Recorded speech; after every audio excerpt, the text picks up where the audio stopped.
convince me that do something is a reasonable operating standard here, because it just seems to me that do something can get you into a lot of trouble.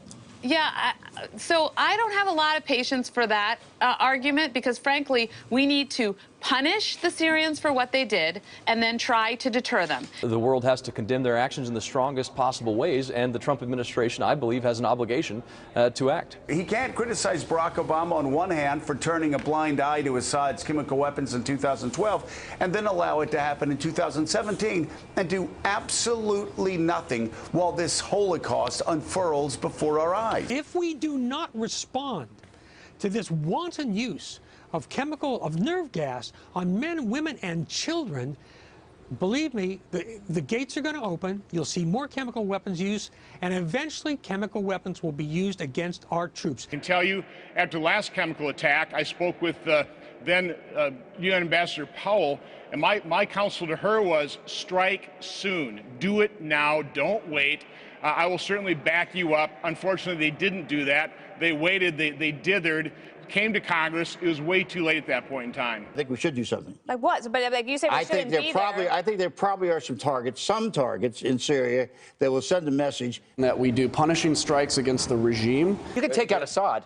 I mean, I'm sure we're capable of that. Frankly speaking, from my perspective, a punitive action would be important. I think some strike to show that we are taking this seriously might get President Assad's attention. What would you tell Donald Trump specifically to do to Syria? Destroy his air power and create a safe zone in Syria where this never happens again.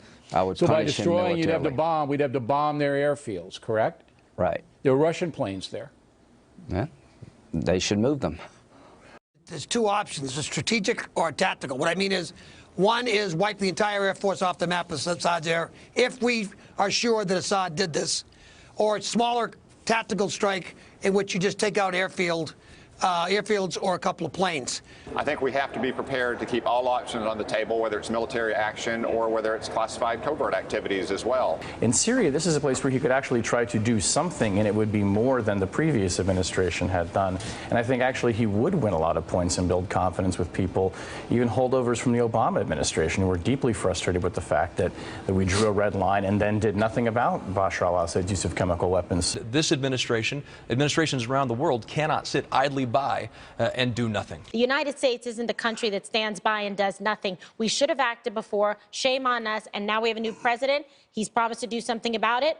Let's see it. Estimate it would take 1 day for U.S. forces to knock out the Syrian Air Force. It's a one-day sortie. Yeah. It's 1 day, all right? And you knock out their Air Force. So I think in a relatively short period of time, one night, maybe two, we could destroy the entirety of the Syrian Air Force. Strikes against the regime to make it clear that the use of chemical weapons, the benefit you'll gain from that are outweighed by the cost you're going to incur from strikes. I believe we could have and we could still use our military to safeguard lives. What I would like to see is a focus on using military force to push Assad to negotiate in good faith. Coercive diplomacy. And I do think the time is long past where we should be looking at strikes against Assad's chemical weapons facilities, stopping his aircraft from being able to take off. Okay, so you would take military action against Assad. Now that's that's a pretty strong deal. You probably have to go to Congress. Well, it's a shift for me. It's a shift for me. I haven't favored that before, but I think the president really said that today when he said they crossed many, many lines beyond red lines. I think it's coming. Ultimately, Bashar al-Assad, like Iran, like Russia, responds to pressure and confrontation. Keep hearing there's a new sheriff in town. Well, the new sheriff has to get serious about rounding up the outlaws. And I will tell you, you cannot let this stand. This is a horrible event out of which could come an opportunity to reset the Mideast, to establish his presidency as something different than Obama, to send a signal to every dictator in the world there's a new sheriff in town.